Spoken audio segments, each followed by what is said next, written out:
BTTV broke the news that the government is planning a new law to regulate cryptocurrencies. As expected, the exclusive news has created a huge buzz. Earlier today, Karishma Sudani spoke to the co-founder and CEO of CoinDCX, Sumit Gupta. Listen in to what he had to say on the evolving regulatory environment.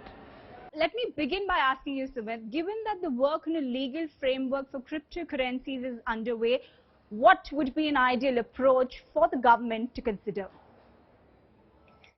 Sure. I think first of all, this is a very positive and welcome move by the government of India. Was pending since long, and we, as one of the industry participants, were trying to have this discussion with the government and policy makers, so that we are trying to bridge the gap in terms of how to regulate crypto best as an asset class.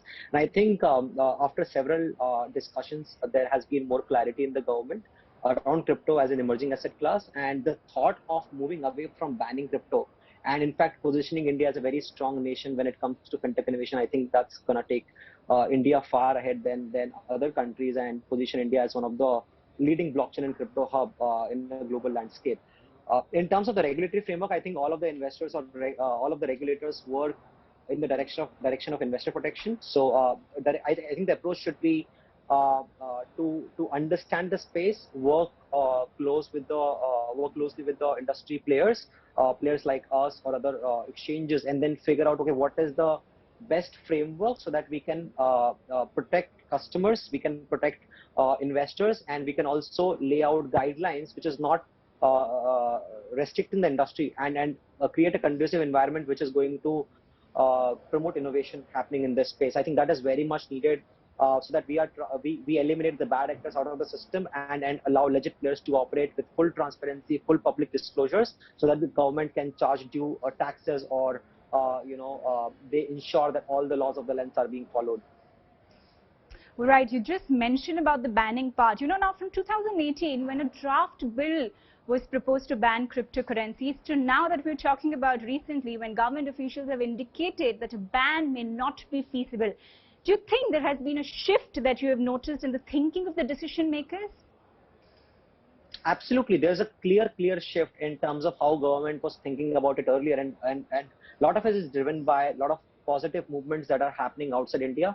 A lot of progressive nations have adopted crypto. They have understood that it's very difficult to ban a technology. In fact, instead of fighting against technology, it's very important to regulate, understand, and ensure that investors are protected. So I think that has been the driving factor, and also it's not a very easy technology to understand. It takes a lot of time and investment to understand what's happening globally, and then how it can work in the favor of the nation, right? So that has took some time, but I think clearly, for example, earlier crypto was seen more as a payment system, but it is actually not. It is not a currency. It's more like an asset class that a government should think of it, and that's how it has been evolving in other countries as well. So with that sense, I think a lot of that confusion which was earlier there, now it has gone away, and government is more open to the idea of adopting crypto, and that is clearly seen from the traction that players like CoinDCX have seen.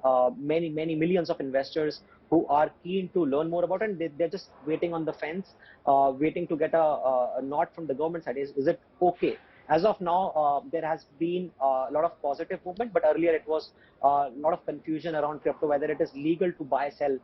Post the Supreme Court judgment, again, there has been a lot of positive movement in this front, and now I think from now on it's just gonna go positive from here, because government is now trying to understand and seeing what is the best possible way, so that India does not leave behind in the race, but also becomes one of the leading players globally. We have got 45 million people who are associated with the IT industry, developers, engineers.